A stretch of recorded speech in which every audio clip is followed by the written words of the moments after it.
На острові Паг ми вперше для себе відкрили напівпустельні ландшафти Середземномор'я.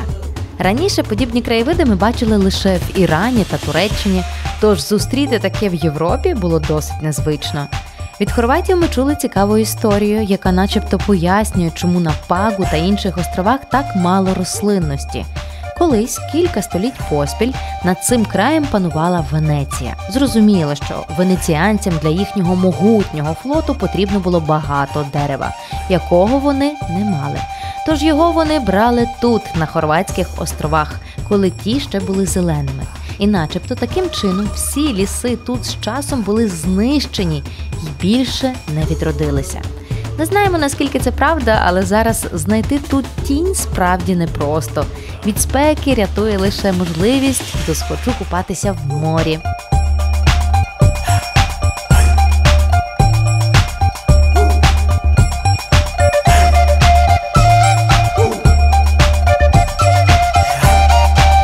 Тут на острові Паг, як ви вже помітили, дуже мало рослинності, але є ось такі от ділянки, зони з невеличкими деревцятами.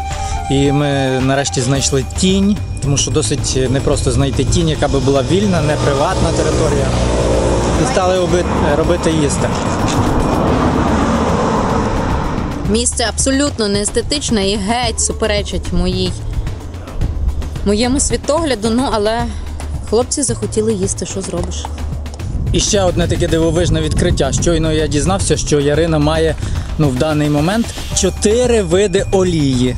Так, 4 види олії. Обліпихова, ляна, соняшкова, оливкова. А що, хіба веломандрівники не можуть мати 4 види олії? Можуть. Справжні естети можуть. І от сьогодні ми приготували тут на обід кускус, в якому наразі 2 види олії – ляна і оливкова. Весь Паг ми проїхали швидко за одну добу. Наступного ранку покинули острів по мосту через красиву протоку.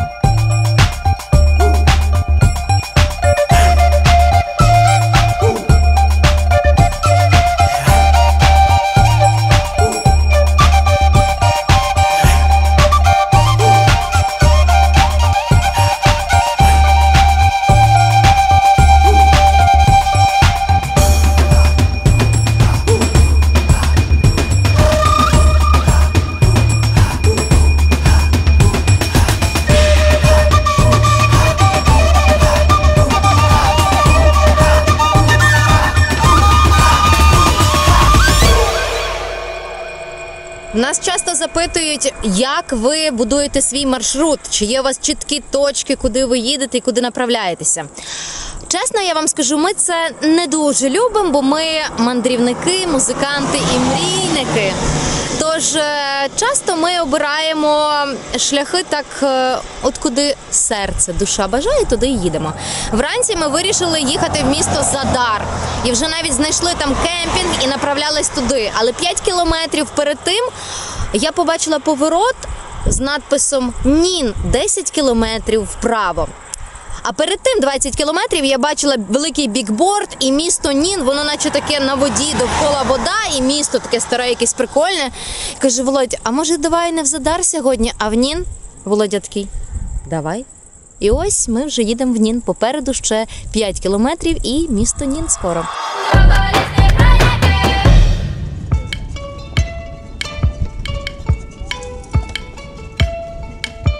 Найперше, що ми зробили у Ніні, поселилися в кемпінгу, маленькому, спокійному і не схожому на всі попередні у Хорватії.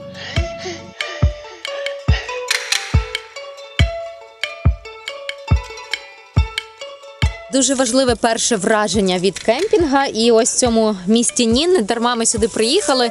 Це просто такий спокій, довкола вода і кілька кемпінгів. І ми серед 3 кемпінгів, чи 4 навіть вибрали цей. І по ціні нормально 16 євро за добу. Плюс тут досить мало людей і великий простір, багато оливкових дерев. От ми тут якась верба, оливки довкола. Ми в такому затінку, ми можемо тут, в принципі, спокійно розпалювати. І взагалі тут якось класно. Фазани бігають, Марко має простір. Супер. Ми обрали, можливо, не найкраще місце з усіх там з видами і все таке, але обрали це місце через те, що тут, в принципі, безпечно розпалювати нашу пічку Бонда. І тут був столик і крісла.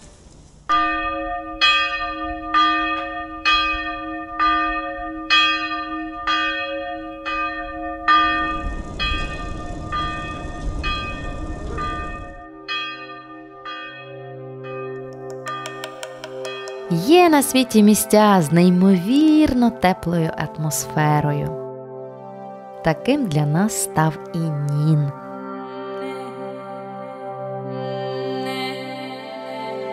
Ми закохалися в це містечко з першого дня, так, що отямилися аж через 5, аби їхати далі.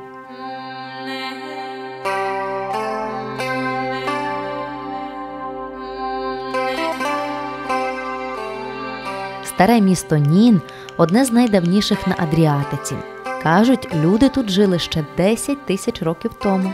Звісно, з тих часів тут майже нічого не залишилось, але наступні віки лишили багатий слід в цьому місті. Воно просто дихає історією. Чого вартий лише той факт, що Нін був першою столицею незалежної Хорватії ще 1000 років тому. Я б ніколи не повірила, якби сюди не приїхала, в це малесеньке місто Нін на березі Адріатичного моря, що тут просто можна торкатися руками до дуже давніх речей. Це не просто раритет, це залишки Римської імперії, великої культури. Тут це в центрі міста стоїть, на околицях, просто в старому місті. Воно все відкрито і доступне.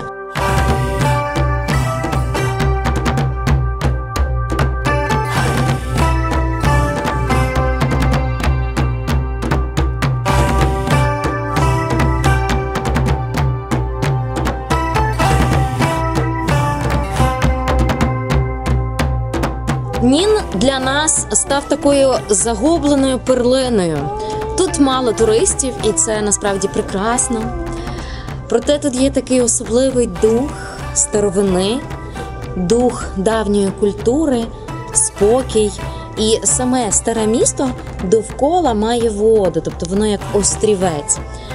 Вікіпедія каже, що тут живе 1700 з гаком людей, з туристами, може, 2-2,5 тисячі.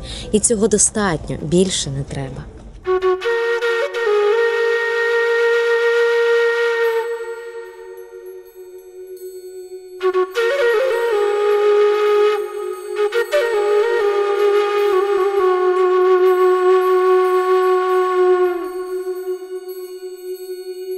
Одна з перлин Ніна – маленька церква 9 століття, яку хорвати вважають найменшим собором у світі. Вона майже ідеально збереглася в первісному вигляді.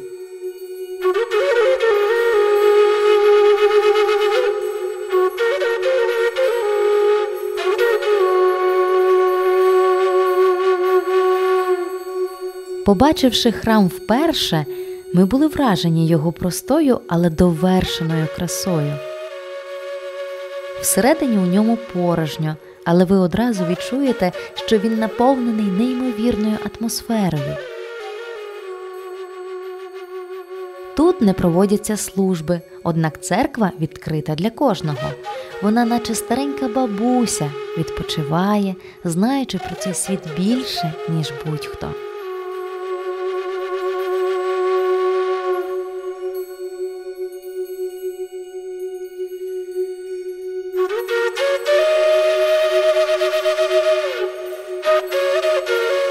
Також Нін дуже багатий історією римського періоду.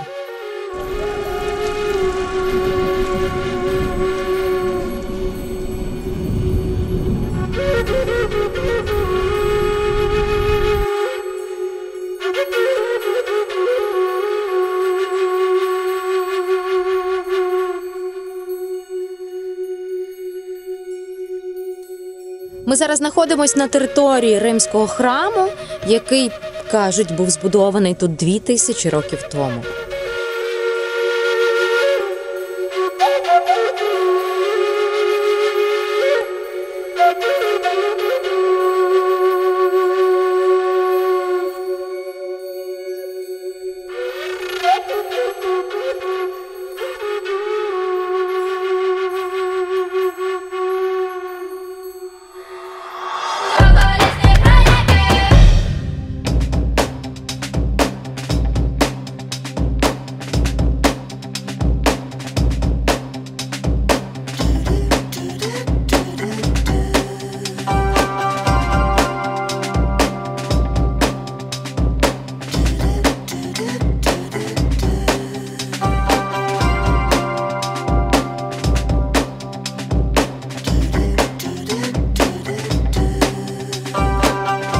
І, звісно ж, у Ніні по кілька разів на день ми купалися в прекрасній лагуні, яку відділяє від моря піщана коса.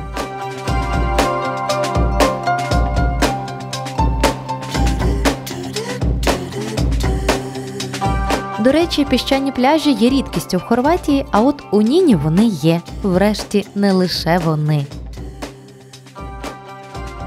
Виявляється, тут у Ніні є ще й лікувальні грязі. Смердять та омолоджують. Приїжджай.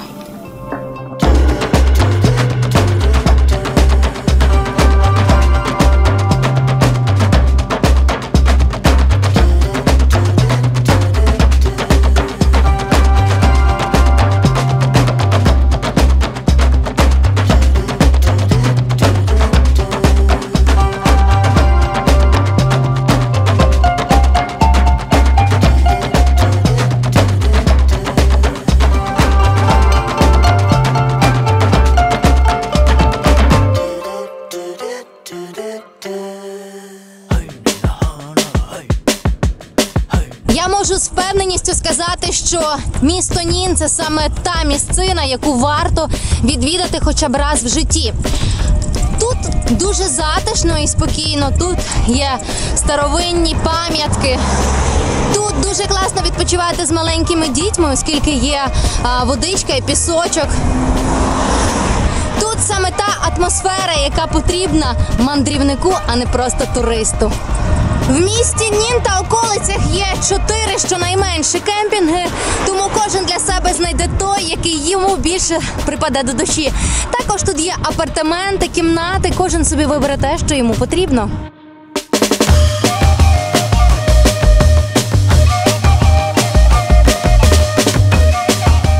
У мегатуристичному Задарі ми пробули лише 2 години.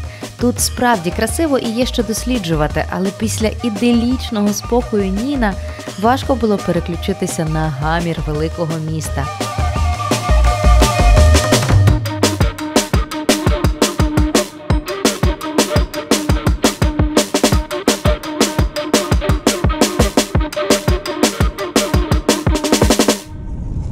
Тож ми подалися далі вздовж узбережжя і незабаром зупинилися в затишному місті просто біля води. До вечора ще був час, аби проїхати зо 20 кілометрів, проте це красиве місце наче запрошувало ночувати саме тут. Тож ми вирішили, що так і зробимо. Так, ми справді любимо такі моменти, коли живеш тут і зараз.